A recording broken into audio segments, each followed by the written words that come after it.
الرحمن الرحیم۔ اردو زبان کو باقی اجمی زبانوں میں یہ خصوصی شرف و امتیاز حاصل ہے کہ اس میں قرآن مجید کے ترجمے اور تفسیر سے متعلق جتنا کچھ لکھا گیا ہے دوسری کسی اجمی زبان میں اتنا نہیں لکھا گیا۔ یہ واقعہ ہے کہ اردو زبان میں قرآن مجید کے درجنوں ترجمے ہوئے اور ان پر تفسیری نوٹ و مفصل حاشیے لکھے گئے۔ 20 تفسیریں ضبط تحریر میں آئیں، جن میں سے کئی ایک 10 ضخیم جلدوں میں ہیں، اور ان کے اندر قرآنی علوم و مطالب کو بڑے شرح و بسط و نہایت تحقیق و تفسیر کے ساتھ پیش کیا گیا ہے۔ علماء نے لکھا ہے کہ اردو زبان میں قرآن حکیم کے جو مکمل ترجمے سب سے پہلے معرض وجود میں آئے اور منصہ شہود پر جلوہ گر ہوئے، وہ حضرت شاہ ولی اللہ محدث دہلوی کے 2 صاحبزادوں کے 2 ترجمے تھے۔ ایک حضرت شاہ رفیع الدین رحمۃ اللہ علیہ کا اور دوسرا حضرت شاہ عبد القادر رحمۃ اللہ علیہ کا۔ شاہ رفیع الدین کا ترجمہ تخت اللفظ ہے اور اس پر کہیں کوئی تفسیری حاشیہ بھی نہیں، نیز اس کا کوئی مستقل نام بھی نہیں۔ البتہ ان کے چھوٹے بھائی حضرت شاہ عبد القادر کا ترجمہ گو لفظی ہے لیکن باماورہ ہے، اور اس پر جا بجا تفسیری نوٹ اور حواشی بھی ہیں،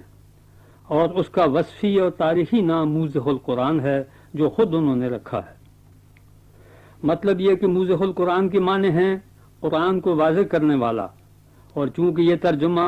اردو دان طبقہ پر قرآنی مضامین و طالب کو واضح کرتا ہے، لہذا اس کے اس وصف کا اظہار موضح القرآن سے بخوبی ہوتا ہے۔ اسی طرح چونکہ اس ترجمے کی تکمیل سن 1205 ہجری میں ہوئی اور ادھر موضح القرآن کے ابجدی اعداد بھی 1205 بنتے ہیں، لہذا یہ نام اس ترجمہ کی تاریخ تکمیل پر دلالت کرتا اور یہ بتلاتا ہے کہ یہ ترجمہ کس سن ہجری میں مکمل ہوا۔ قرآن کریم کے یہ دونوں پہلے اردو ترجمے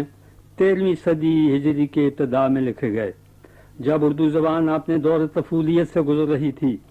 اور جبکہ ہندوستان کی سرکاری دفتری زبان فارسی تھی اور اعلیٰ طبقے کے لوگ فارسی میں لکھتے پڑھتے تھے۔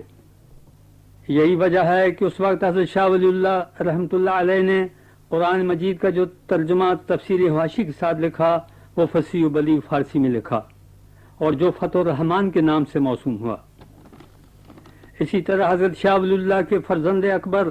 حضرت شاہ عبدالعزیز نے قرآن مجید کی جو نہایت مفصل تفسیر لکھی وہ بھی فارسی کے لباس میں جلوہ گر ہوئی، جس کا نام فتح العزیز رکھا گیا، اور وہ آگے چل کر تفسیر عزیزی کے نام سے مشہور ہوئی۔ اس کے اردو ترجمے بھی بار بار چھپ چکے ہیں، گو مکمل تفسیر اب تک نہیں چھپ سکی۔ حضرت شاہ رفیع الدین اور حضرت شاہ عبد القادر دونوں کے ترجمے آزاد ترجمے نہیں بلکہ لفظی ترجمے ہیں۔ البتہ شاہ رفیع الدین کا ترجمہ حقیقی معنوں میں لفظی ترجمہ ہے، جس میں عربی جملے کی ترکیب و ساخت کی پوری پابندی کی گئی ہے، اور جس میں اردو محاورے کی رعایت کا کوئی لحاظ نہیں رکھا گیا۔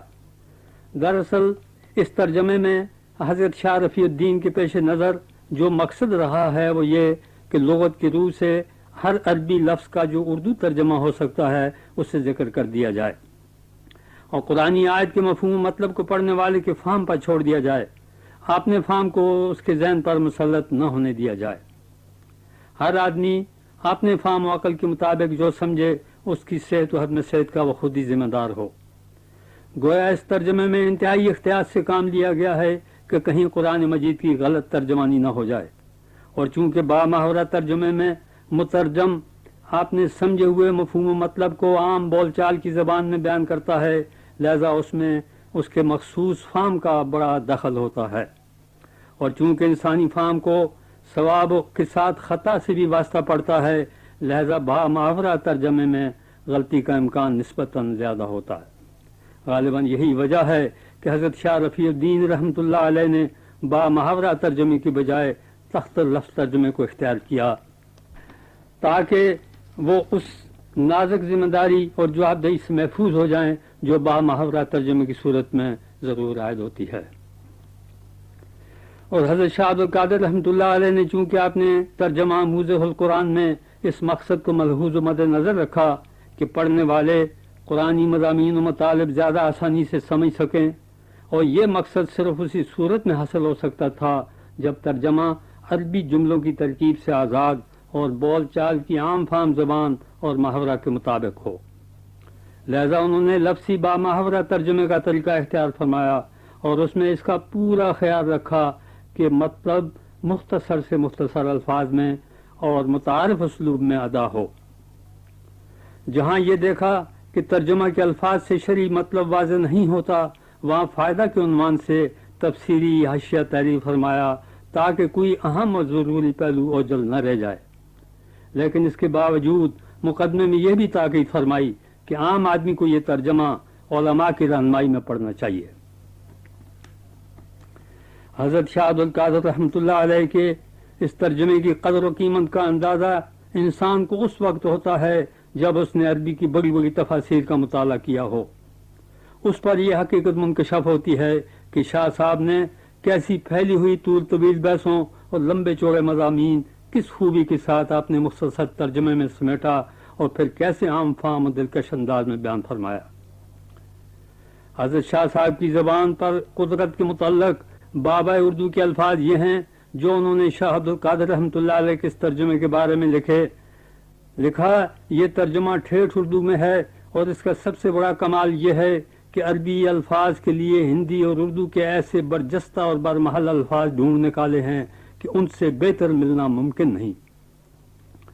کسی اور عالم نے اس ترجمے کے متعلق یہ بھی کہا ہے، اور بالکل صحیح کہا ہے، کہ اگر اردو زبان میں قرآن مجید نازل ہوتا تو انہی محاورات کے لباس سے آراستہ ہوتا جن کی رعایت شاہ عبد القادر رحمۃ اللہ علیہ نے اس ترجمے میں پیش نظر رکھی ہے۔ بعض نے یہ بھی لکھا ہے کہ یہ ترجمہ 18 سال کے طویل عرصہ میں پایا تکمیل کو پہنچا، جس سے اس ذہنی کاوش و دماغ سوزی کا بخوبی اندازہ ہو جاتا ہے جو حضرت شاہ صاحب رحمۃ اللہ علیہ نے اس سلسلے میں برداشت فرمائی۔ دراصل دہلی کا یہ فاروقی خاندان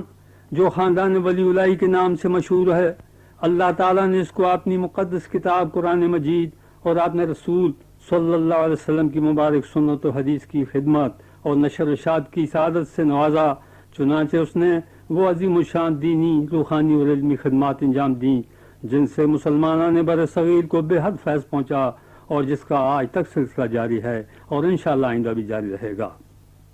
اللہ تعالیٰ اس خاندان کو مسلمانان بر صغیر پر احسان کے بدلے جزائے خیر اور اجر عظیم عطا فرمائے، اور ہمیں ان کی مسائی جمیلہ سے مستفید ہونے کی زیادہ سے زیادہ توفیق بخشے۔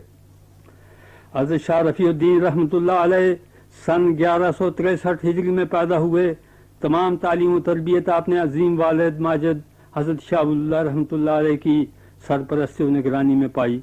اور جملہ علوم و فنون میں درجہ کمال کو پہنچے۔ آپ بیک وقت منقولات و معقولات کے مجمع البحرین تھے۔ بڑے بھائی شاہ عبدالعزیز کے ضعف و کمزور ہو جانے کے بعد تعلیم و تدریس وغیرہ کی ذمہ داریاں ان کے سپرد ہوئیں، جنہیں انہوں نے آخر وقت تک نہایت حسن و خوبی سے انجام دیا۔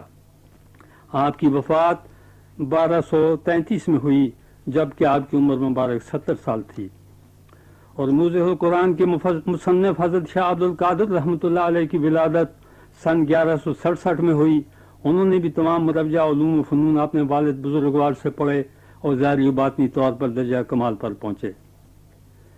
صاحب کشف و کرامات بزرگ تھے، لوگ ان کی نہایت قدر و منزلت کی نگاہ سے دیکھتے اور ان کا بے حد احترام کرتے تھے۔ طبیعت میں حد درجہ استغنا تھا اور عبادت الہی و ذکر و فکر کی طرف طبیعی رغبت تھی، لہذا آپ نے اپنی عمر عزیز کا بڑا حصہ مسجد اکبر آبادی کے ایک حجرے میں بسر کیا، اور سن 1230 میں جب وفات ہوئی تو عمر مبارک تقریباً 63 سال تھی۔ دونوں بھائی دہلی کے اس قبرستان میں مدفون ہوئے جو اس خاندان کے افراد کے لیے مخصوص تھا۔ اللہ کی بے شمار رحمتیں ہوں اس خاندان کی روحوں پر جنہوں نے ہندوستان میں قرآن و حدیث کا غلغلہ بلند کیا اور شاندار دینی خدمات انجام دیں۔ آمین۔